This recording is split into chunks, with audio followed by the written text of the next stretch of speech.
on into this game as Tiger and HUAT butt heads starting here on Nuke. And Tom, you said you don't think it's going to be a single map loss for HUAT. They're going to 2-0 this one, right? For sure. Yeah, Ronan Baby is going to get 60 kills across the 2 maps. Urkus, he's going to get wrecked. He's not going to know what's hit him. Same as when the dark catches him, and you chasing him around Mongolia. Yeah, it's going to be an exciting trip. But I'm not coming with you. I'll watch that one from the sidelines. Oh, you want to watch? Okay, I guess. Yeah. I'd like to watch. You can video call me, something like that. I'm sure. But basically the picture we're trying to paint here is that Tiger, they don't necessarily need to win this game. In terms of the standings, they're in a pretty good position. They're currently 5 wins out of 7, losing a couple of games, a little bit of a surprise in there. And obviously, I think one of their last games is Tyloo, so maybe wanting to get this one just to make sure that they're secure. For HUAT, they are already eliminated. I don't think there's a way that they can actually get through. Ronan, under pressure. It's his teammate to go down, and, well, he's going to manage to get one. They're not facing him. He's just stuck in the back lines. All of his teammates have died, and, well, he's spamming shots away. It'll eventually be Cabal to close him out. It is going to be Tiger who take themselves the pistol round victory. And this is a map where, realistically, HUAT have very, very little data on it. As said, I think they're more of a mixed team in this tournament. They have beaten D13 and they've lost to Beyond. That's the only results we actually have for them on this map. Obviously, they're at their own choice of Dust 2. They have currently lost 5 times in a row, which is not the best sign. That includes Checkmate, Divine Vendetta, Checkmate again, Beyond and Bren. So not even any of the top teams. The only real surprise that we had was obviously their match facing off against Tyloo, which they managed to take a map. And that's one of the only maps we've seen them take in this entire tournament. So at least they've got that. Well, there you go. What I remember, D13 were a pretty decent Nuke team, but also from what I remember, D13 were a pretty decent Would qualify? Team. Yeah, exactly. they didn't make it here. So I wouldn't really judge much off of that. With Tiger starting it out well, I respect the force buy. I do. Double scouts. Oh, you couldn't do that with it, Ronan. Then hell yeah. Let's go 5 scouts on it. This guy's nuts, by the way. If you guys don't know who this team are, if you're here looking at HUAT, that's just giving you the vibes of a Chinese restaurant. I love those little cats, little wavy cats. I have them in every Chinese restaurant over here. Fantastic. And in the cabs, actually. But those, I don't know what it means. Maybe someone can tell me in Twitch chat. I'm sure it represents something. But yeah, when you look at Ronan Baby, you're gonna have a damn good time. You're gonna be enjoying it as much as Dinko with Wang. This is he's so fun to watch. He's so skilled, and when it comes down to just taking on multiple men, he's better than Dinko in that kind of regard. Where you'll see Dinko win out some clutches every now and then. You'll see Ronan. Oh man, this guy he's everywhere. Ooh. What a shot.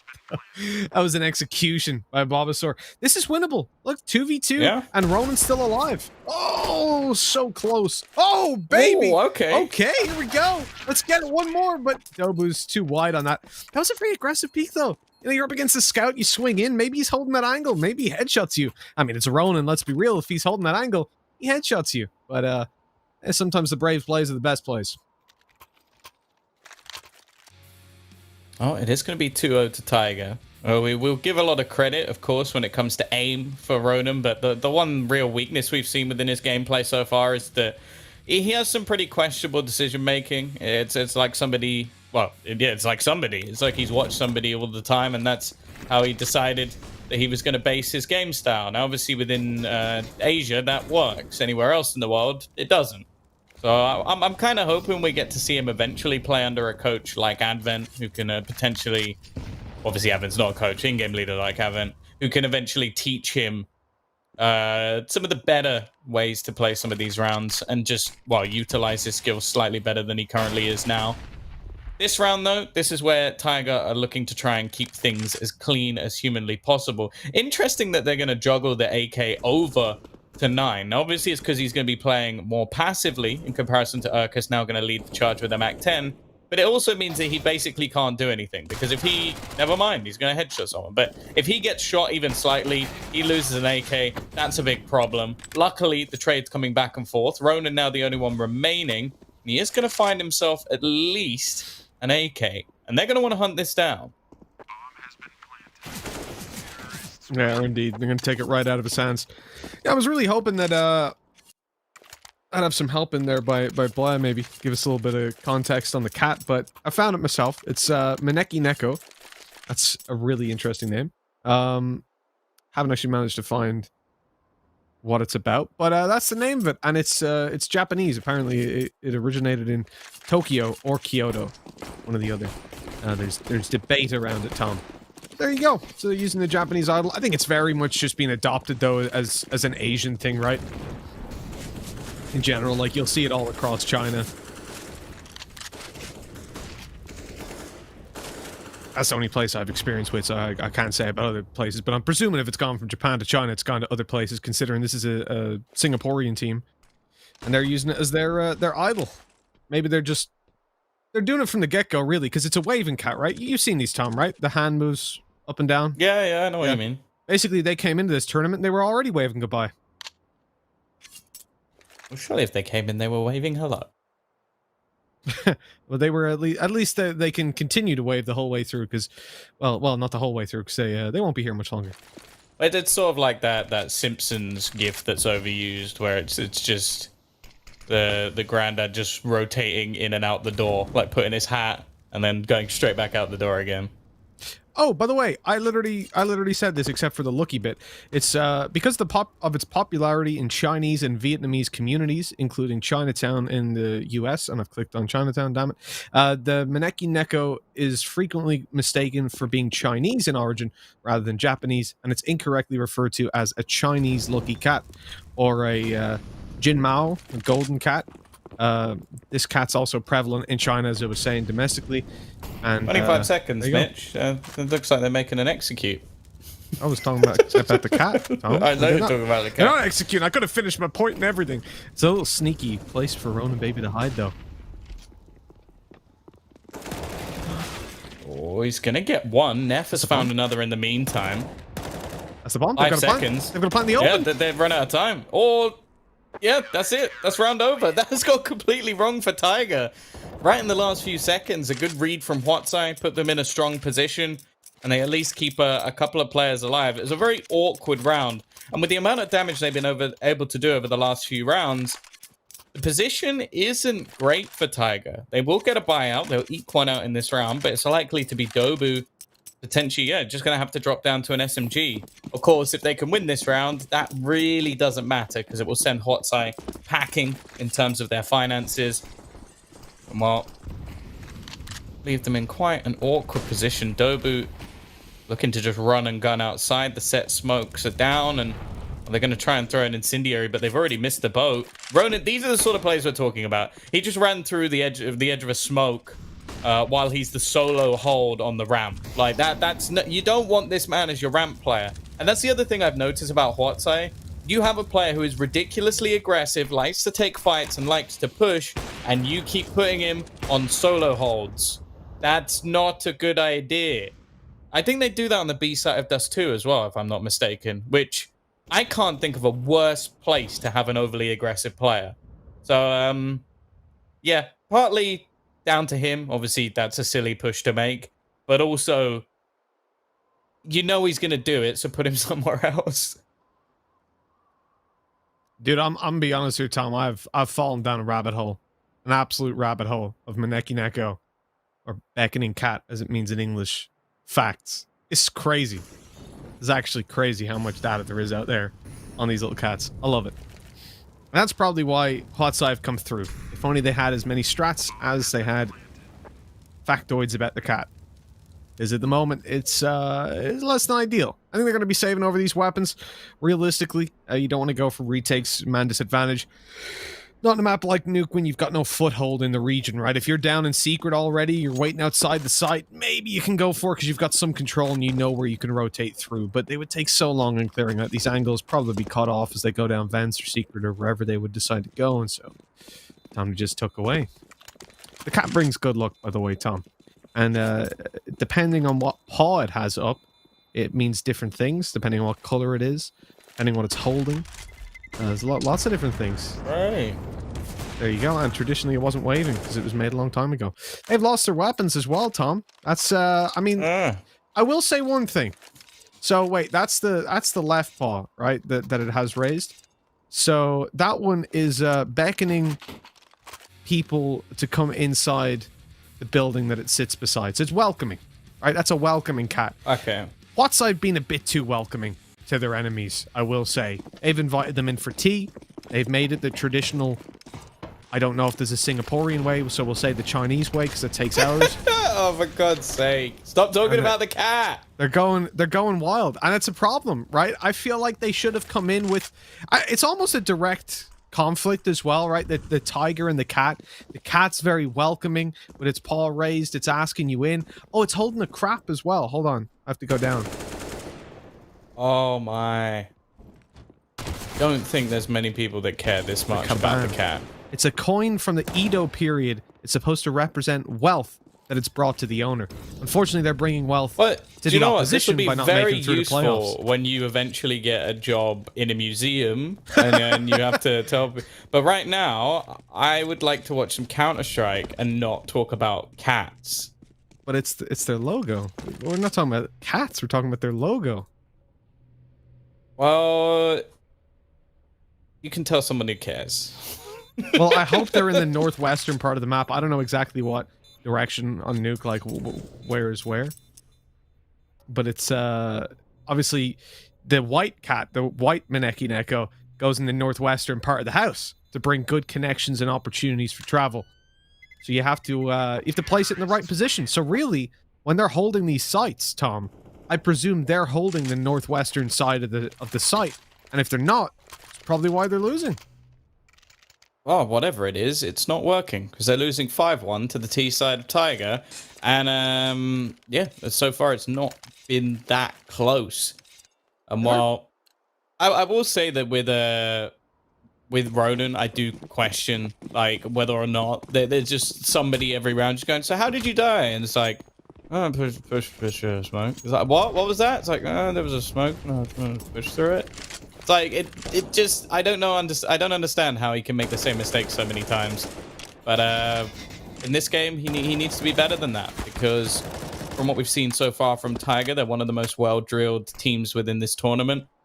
Granted, they are fairly reliant on Urkast in some of the matches where things do go wrong, but normally when they play better as a team, he doesn't actually need to do very much. Dobu, he's going to try and get aggressive outside Neff. He's found one, but the trade is back from NCL. Well, for now at least, shouldn't be too many more battles to be had. We're going to see players making the push aggressively into the lobby. I like this. This is more controlled from the remaining members of the CT side. Gaining map control, knowing that they're not coming in this direction. Splash K, in the meantime, is actually going to be holding towards the back of ramp. They're still trying to work out where the remaining players are coming from. Heaven, likely to be a position that's pushed, and 9... trying to find something here, but as of right now, taking him quite a lot of time. 35 seconds up and coming on the clock, but that's the kicker. Bulbasaur has been spotted outside. Cabal now realizes that they've lost an awful lot of map control, and they need to start getting this bomb towards one of the sites. Oh, Spiels, he's making a lot of noise. They know exactly where he is. Cabal's shut down. But NCL's able to take down Spiels. That's the info he was given just by stepping around so much. He was a little bit too fast on his feet. Oh, nice shot by Ronan, baby. He gets the tag off, and this keeps it in a doable position. They can manage to just finish off NCL and bridge that gap. The problem is Splashgay's got an ult, and he's the one taking, well, look, he's taking him down anyways, so it doesn't take advantage of the low HP, but it's all down to one. Urkast turns away from the flash. Time is not actually that low. Splashgay's running around to group up with his teammate. I like this. They're going to go together and make sure that they can trade. The op swinging out first, but Urkast, he's tucked in the corner. They haven't got control over HUT, so they think he's there, but Splashgay gets the shot off just in time. Oh my, what a comeback into that round, and Splashgate did an insane job. The fact that he rotated, so if he had come through HUT, he would have been killed by Urkast, there would have been no trade potential, the round would have been lost. Instead, he rotates all the way through HUT, all the way through teammate, into Squeaky, and plays together, and this was gorgeous. Look at that, so quick, so quick. They deserve that round for sure. Yeah, a bit of a confusing one, of course. Both teams basically switching positions on the map, and it took a while for the T's to realize that this was happening. Ronin has actually switched positions altogether, and I wonder if this is intentionally just so that he's allowed to be a bit more aggressive. It also sets up the AWP of Splashgate to actually control the ramp, and I actually prefer this. It allows for Ronin to make a few more plays, especially with how common it is for teams to actually fight for outside. So a slight adaptation made fairly early on from ZAI. 9's going to be the only one there. Now, the T's, their money is diminished at this point.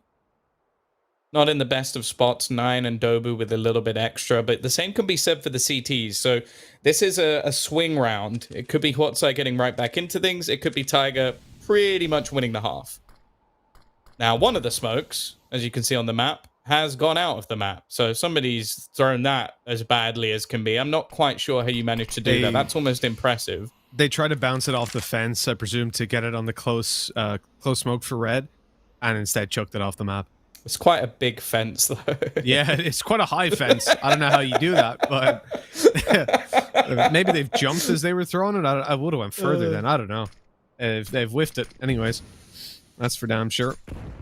They haven't even used them either.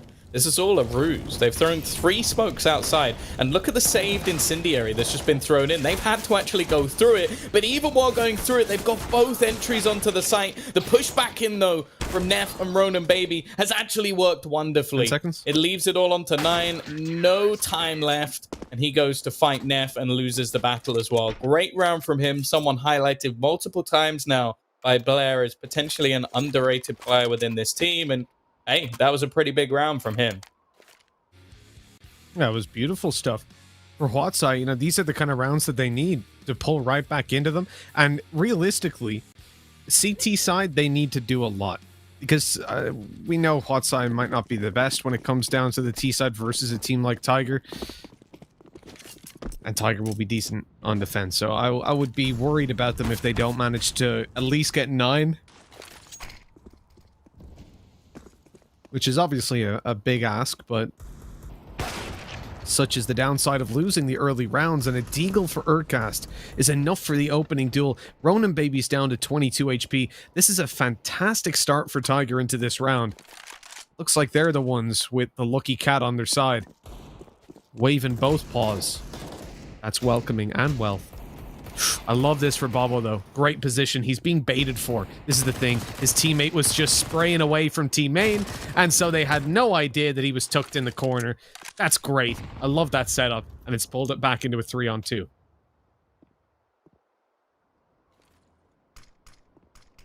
Oh, a chance, but a slim one. Cabal trying to battle. He hits the shot, and a repeat from Bulbasaur's risky, but he ends up getting both kills. Not a bad round from Tiger in the grand scale of things, as they didn't invest too much into that round, and they did a hefty amount of damage. Bit of a slower start from Urcas, and as said, a lot of the time on their T sides, especially when we go into a map like Dust 2, he can be the be-all and end-all of their T side. So seeing him come out of the blocks a little bit slow is a little bit worrying, but with likely a stronger CT side anyway, if they even get a couple more rounds, I think they'll be quite happy. By the way, oh no, fast play by Urcast. He's straight down the vents already. Look at that. A few seconds into the round, he's already got massive map control. ZAI had nothing to say about it. They were focused more towards outside with Neff, and that has cost them, as they now need to commit a player towards the B site, knowing that they've lost this control. They've got to be worried about the vents push up, and it's cut off the ability for them to rotate down to B if they do lose the site through vents comfortably. And they tried to retake the control from an outside push, and that has not worked out in the slightest. Balbo's fallen. They've still got Ronan down here, but he's given away his position. He gets one shot off at least, taking down Urcast, but then the rest of the team comes scrambling in to take those trades. A 4v2, a retake for ZAI, and if they can get this up, I would just leave and save. And looks like that's exactly what Neff's going to be doing.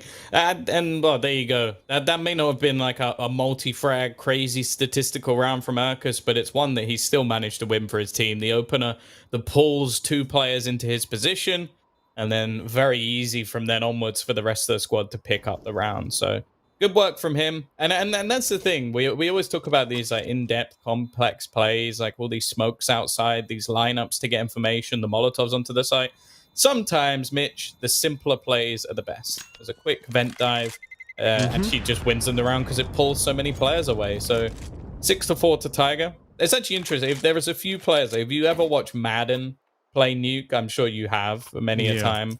He is a lunatic. Like, he will just try and vent dive most rounds, like a lot of the time on T side. But it is such a powerful position because it makes the CT side switch up their setup. And even if they don't end up using it, it still pulls players away to the B site, even if it's going to be an A take. I think one of the things is, so you can't do it every single round, right? You can't do it even very consistently if a team's punishing you. But sometimes you got to just figure out if they are. And that's why, again, they've gone straight down. It is just basically saying to ZAI, we're going to take this control until you stop us. Why wouldn't you? And they're getting it. 2 rounds in a row. Why? Why did you think that would work? A flash down, I get. But, like, just swinging in to get that kill? I don't know, dude. I'm not a fan of that. They're now in a 4 versus 3. They've rotated like half their team. They've rotated. There's 2 players down there, and there's 1 outside with an op who can't go in for this retake. I mean, again, it's a save, right? Well, I mean, they don't even get to save. Dobu's wrecking them. Where's the second player gone from down there? He's gone up ramp. So Neff's just abandoned his teammate. Well, I suppose Bobo had a deagle, right? So he was going looking for a weapon for Mac 10, but still, he was going looking for a kill. While Neff looks to save the weapon. He's managed to find an AK as well. That would have been nice. Hey, Tom, can you imagine if the Deagle was with him? He'd have an AK now, but one of those things. Oh, nice. The thing I don't quite understand, I get that last round they did go towards the B site, but like 1 player went down vent with a Mac 10 and they rotated 3 people. Yep. And I think that, again, shows a lack of comfort, though, Tom. You think about a team, you put yourself in their shoes, you lose vent, 1 guy's down, you know it's only 1, and you drop a player down who loses the fight, and then 2 players also rotate down through secret. So you've, in effect, you've put 3 of your players down towards the B side after 1 guy drops vent. That, to me, screams, I don't know how to play this map. I don't know what's going on.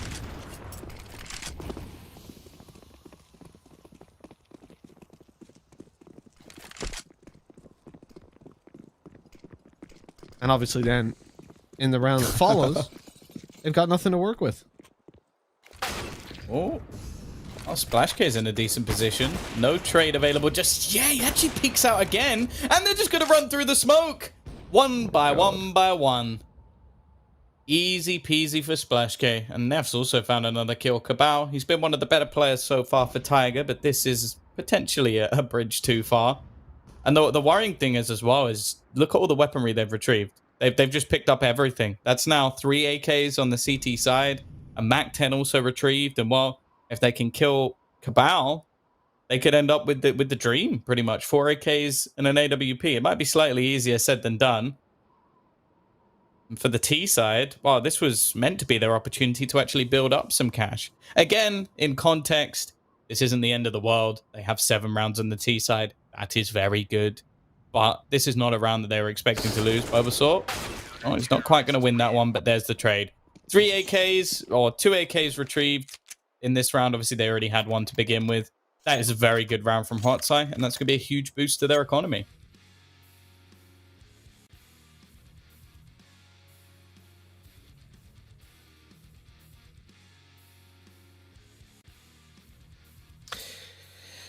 I was trying to find out where the expression "a bridge too far" came from. The origins of it.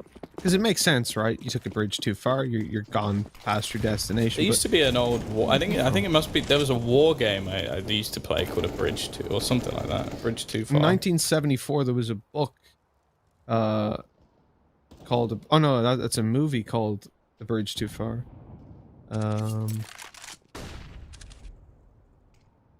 Yeah, there was a game called Close Combat: A Bridge Too Far. Wow, that game came out in 1997. That makes me feel old. Oh no. Yeah. So Oh, okay. So in 1944, the Allies took Operation Market Garden to capture a bridge over the Rhine in Arnhem from the German army. The paratroopers were unable to hold the bridge without any additional support, and so they had to come back, obviously. And so, oof, Oh no! my word. Oh, he didn't quite get on the ladder before he started shooting. That went wrong. Once I've got back to 6, Mitch, I know that you want to tell They your have. wonderful story, but I feel like the focus should be on the fact that HUAT are actually giving this a damn good go. The last round was a decent one, the faster take from Tiger, not really working out for them. And now they kind of can't really invest much into this round because otherwise they won't have a buy for the last one either. So at least a chance for HUAT to take the half here with the amount of finances that they have available to them. They do have to be careful though. That's a nice nade, however. Cabal and Dobu both tagged within inches of their life, and Neff, he's just looking for the fights. He wants to pad those stats. He's been playing well so far, and he's got a lot of information already. It does have to be a bit careful here. I understand the confidence is running through his veins, but let's not get silly. Well, as it's just pistols, Tom, I'll finish the point. It's funny because we use it now as like a bridge too far. As it was used almost cautionary. Like, I think we're going a bridge too far. I think we're being overly ambitious, sort of, because of how they thought they could hold that bridge in the Rhine, and they couldn't hold it. So it was a bridge too far that they'd pushed, and it just became an expression after that. Because they were like, we got this bridge, but that bridge, oh, that's a bridge too far. That's too far towards them. I like that. That's the fun thing, because some expressions that you think of and you'd be like, oh, I know what that means and it makes sense. But then you think, why though? How did it come about?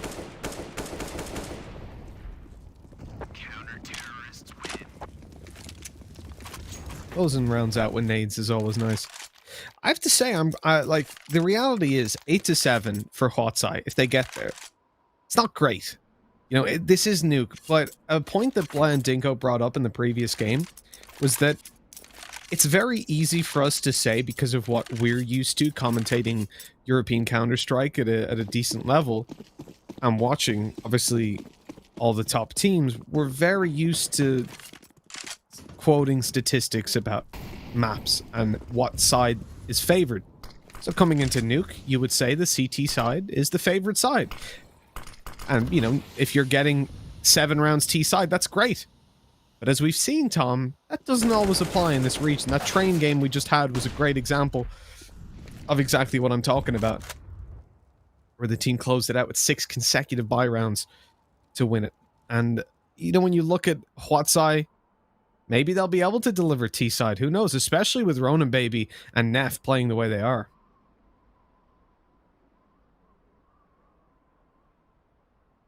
Well, we'll have to see if they can continue on that form. It's always easier said than done. Now, though, Tiger, they've got control outside. Throwing a little bit of utility in towards Mini. Makes things a bit awkward, as it seems like they're trying to sell a bit of a fake here. As the remaining players sneak their way outside. It's very risky. No smokes available to them because they're trying to do it without giving away the hints of their move in this direction, but it hasn't worked at all. Splash K with 2 impactful kills off the AWP. He's another one to mention, right behind Neff on the board.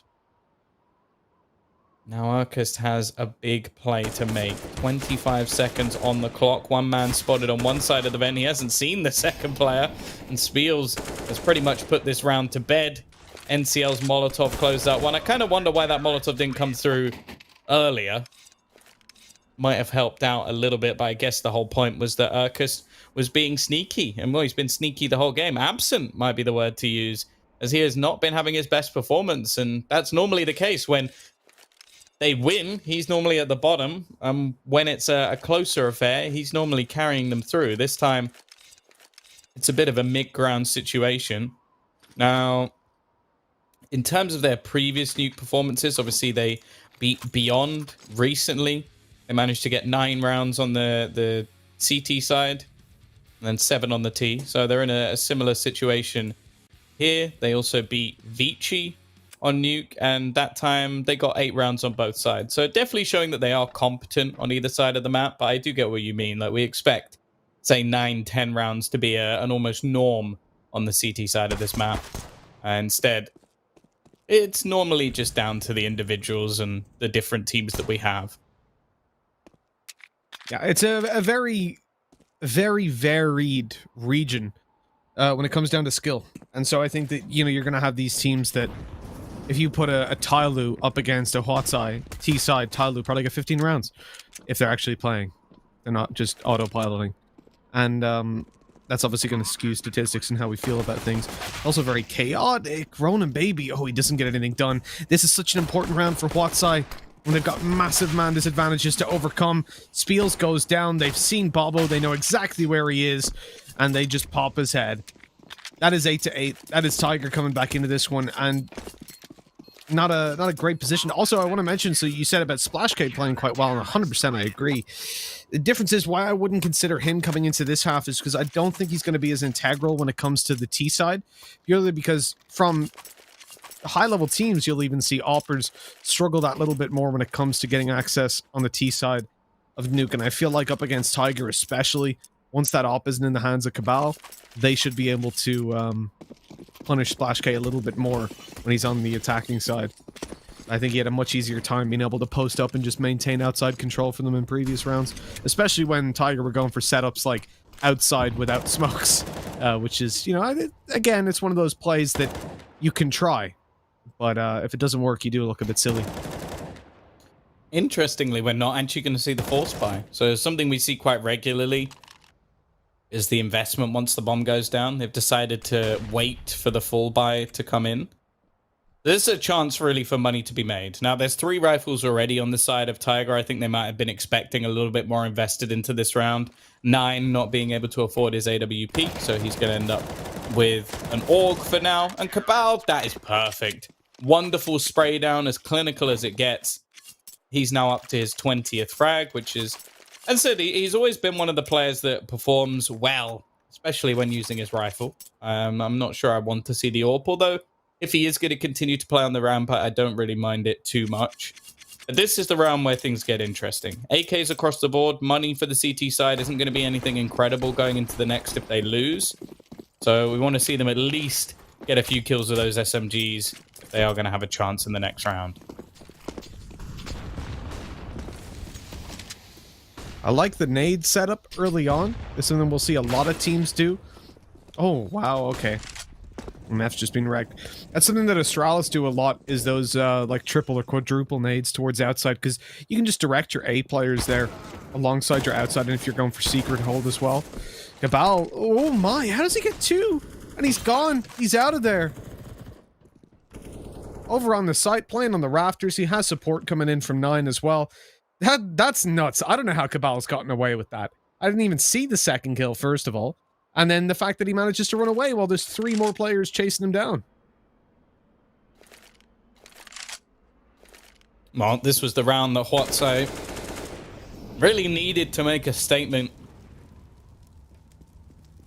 Cabal instead has made one in the other direction. He'll eventually go down, but 2 kills and now a dink onto Spiels as well. He set his team up as best he can. It almost came up for SplashK, but he won't get anything done. 3 players survive, all rifles kept, and the T's not really having enough money to buy. Tiger right back in the driver's seat once again.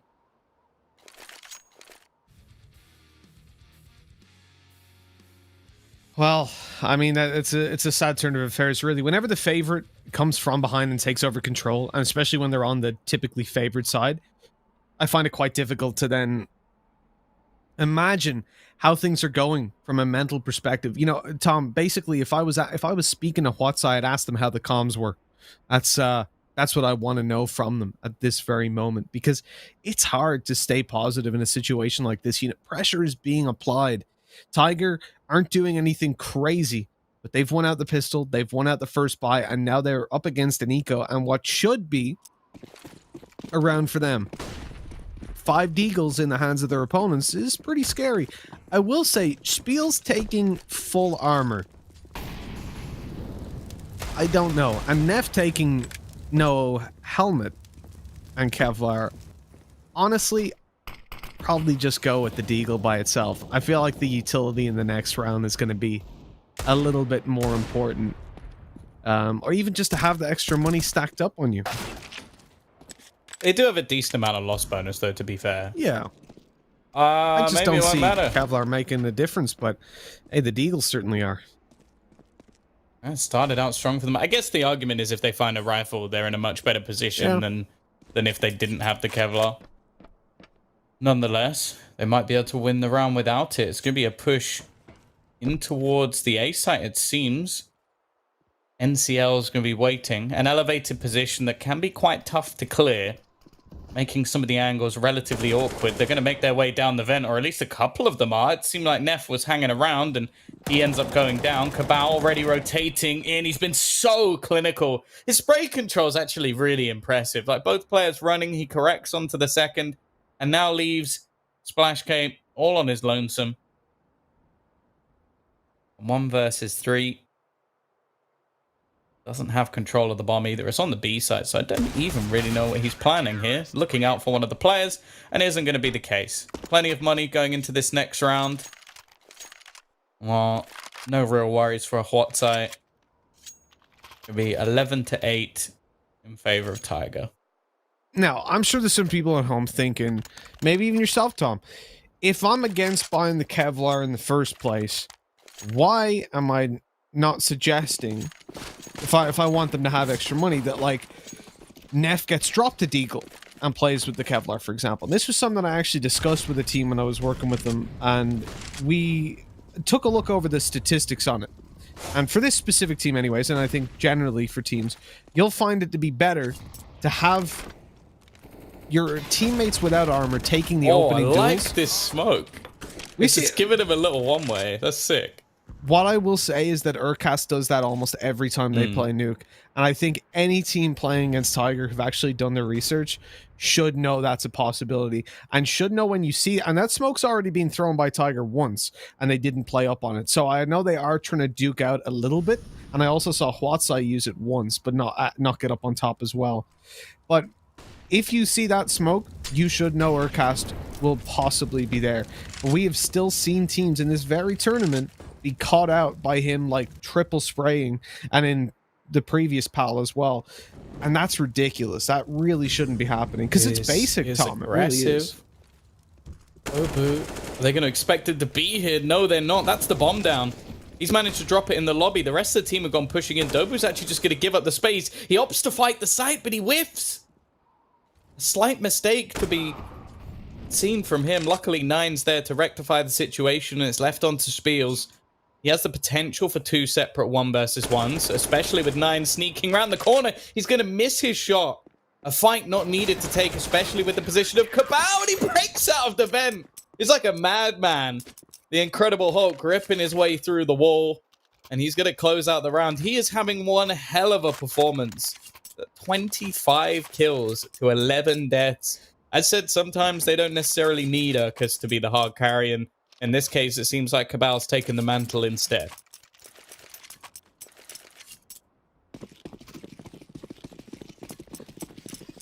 I'm not surprised, though. Cabal's capability as an individual is nuts. We've said that a million times. You love him on that secondary op. Nope. No, such a sick rifler. Like, he's so sick with the rifle. I don't want to... Like, I genuinely would bet on him to take a long-range fight with the AK instead of an AWP. And that's not because he's necessary. I'm not saying he's dreadful with the AWP. I mean more so that I think he could get more kills. Like, there could be a multi-frag in there. And we've seen that. I've mentioned it a few times in this map already, that his spray transfer is so sick. Like, he killed 4 people, granted, an eco, with 1 clip. Like, that's not easy to do. Even, like, most people would reload in the middle of that. But he just makes it look easy. I definitely think he's a talent within this roster. And I think the core of him, Urkus, and Dobu are genuinely very, very scary. The only question I sometimes have is whether or not Nine does enough as an AWPer, because I think we expect quite a lot from AWPers, especially like within Asia. I think there's a fair few very, very strong AWPers that, like Kaze, for example, Obviously, the likes of Dan King on Tyloo. You are going to have to face off against them. I don't think 9 matches up. And considering Tiger are meant to be one of the top teams in the region, you need players who are going to step up against Tyloo. Nice entries, though. The ramp take has worked out. The only problem is the time. 20 seconds up and coming. 9 misses a shot, but well, it doesn't matter. I guess if you have players like Dobu, he could just act as a giant decoy, make a big bang with the orb, and then his teammate will kill everyone else. And while this is starting to be a real worry, they don't have control of the bomb. They have 8 seconds. Like, this is already done. Dobu doesn't even need to fight this. He's just killing them for the sake of it. He's doing this for fun.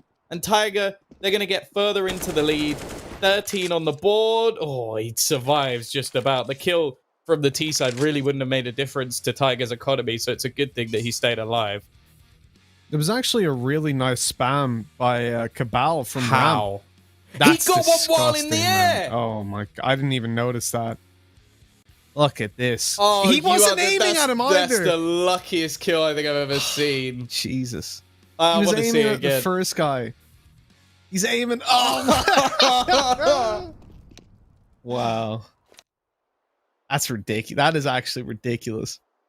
The Cabal also had a really nice spam from Ramp all the way through through Trophy. The wall.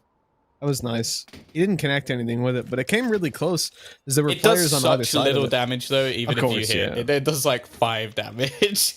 He sprayed a full mag though, pretty tight. So I think he could have taken someone half HP or something like that.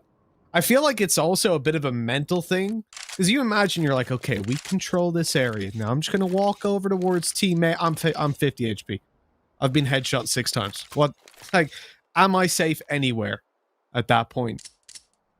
For Tiger, it does feel like, Tom, they've got their hands firmly wrapped around HUAT neck. Like, they're holding them underwater. Really doesn't look too pretty.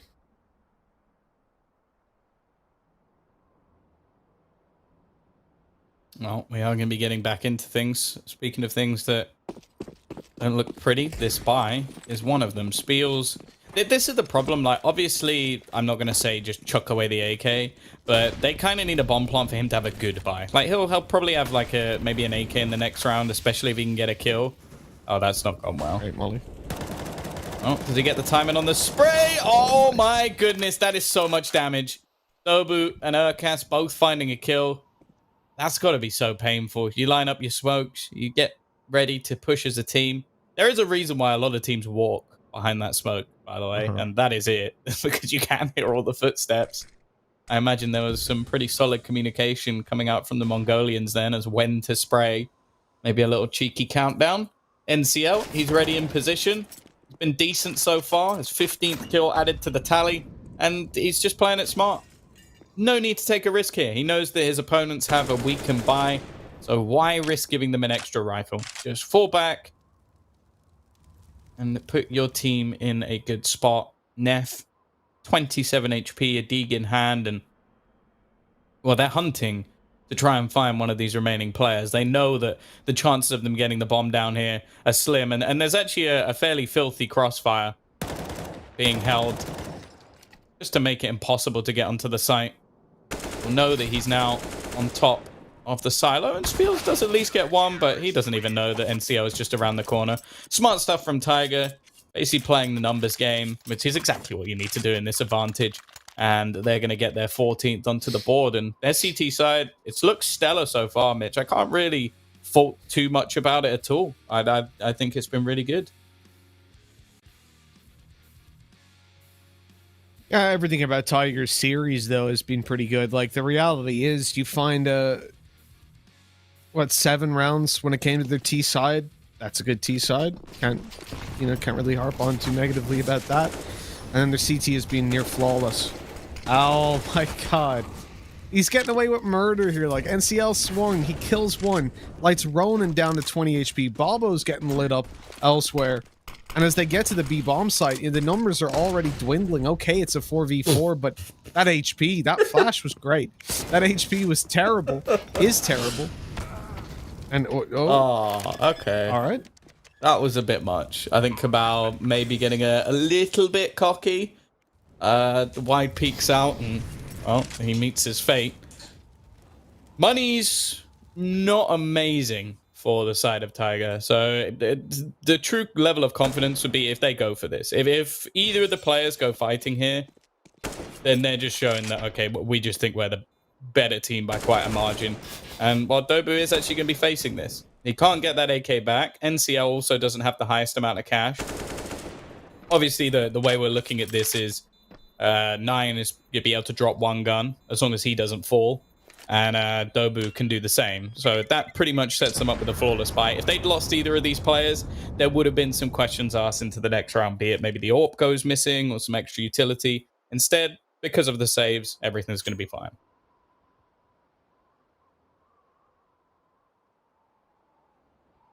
And I wouldn't be too stressed if I was Tiger either. One of the things, though, that can be quite difficult for a team is if you have got that momentum built up, right? You've really got everybody pumped, and you want to close out games. You don't want to give your opponents the way back in, and we've seen it so many times, Tom, in this tournament alone, where a team struggles. Once those emotions settle down, once the streak of rounds come to a close and your opponents start to build it up, it can be hard to get fired up again and really start rolling. So I think playing defensively and playing for the, I guess, the tight game isn't necessarily what you need to do. You just continue with what's working. Continue as if it's, 7-7 and you've got a long way to go. Because I think once people get, some teams, once they get close to the finish line, they start looking at the game differently. And that you can't be doing that. You got to treat it round to round as if there's no difference, whether you're 15-0 down or 15-0 up.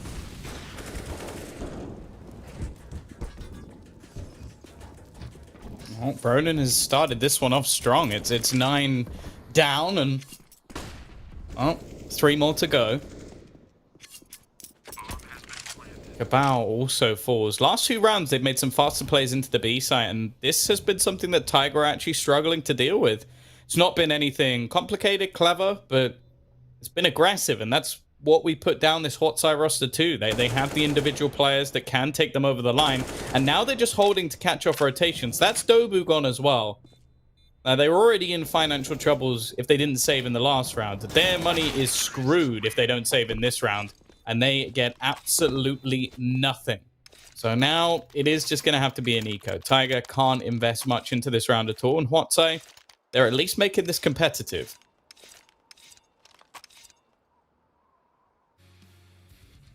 Oh, they're not letting it go. Their overall approach in this round, they lost a lot of HP on the way down, but 2 free kills gotten. Those players on A were completely caught off guard by the aggression. You can see it was as if they were just walking around going about their day on their way to the shops to pick up a loaf of bread, and all of a sudden some terrorists came running at them. Running and gunning. Now they're down to pistols, and for Tiger, I think they're not going to be coming up with much. Be like me 6 months ago, going to buy some toilet paper, coming home empty-handed and crying. Although I don't think they'll be crying yet. I'm walking a little bit funny, rubbing all the bushes on the way back. Oh. This is a big no-no. They've lost 3 players to what was a minimal investment from Tiger. Cabal and 9, if they can catch a couple of lucky bits of timing, maybe there's a chance for them here. There's a long rotation coming in from Cabal. I think he's going to end up being as far away from the action as humanly possible, as it looks like they're going to attempt to play in towards the B site. The only thing that worries me for HUAT site at this point is that there's going to be some weaponry retrieved. Now, sure, there's not going to be much in terms of armor, but that's a free kill. There's the timing that we were looking for. And now Splash K is the only one remaining. He's looking for a trade. He's going to go running through the Molotov. He's going to take a lot of damage, and 9 gets the kill with a P250. That is unforgivable. HUAT side have just thrown away an opportunity. They've allowed Tiger to get to 15. And more importantly, they've just given them a cash injection, as not only do they save an extra gun, which will be an AK thrown over to Dobu, but also they've given them extra bonus money, as the loss bonus would never have been as high as what they just got for winning. Well, this is a little bit ridiculous. I think Tiger has gotten away with murder on this one. Quite literally. And, well, Tom, I think it might be over. I don't think NCL even meant to find that second kill, but he has, and it's 5 versus 3. The CT side with the advantage. ZAI, they've made it close. They've put up a good fighter. Castello, he hadn't peeked it. He was confident no one was there. Doesn't matter, though. It really doesn't appear to. It's a 4v2. Massive plays need to be made. Now, SplashK and Neff have been good, but SplashK is spotted out. He's got to run away, concede a little bit of control, and it's all on Neff. He's managed to sneak up beside one, and he doesn't allow 9 to find that flick. I could see it happening, though. I don't even know if he knows that, yeah, Cabal's just in this corner.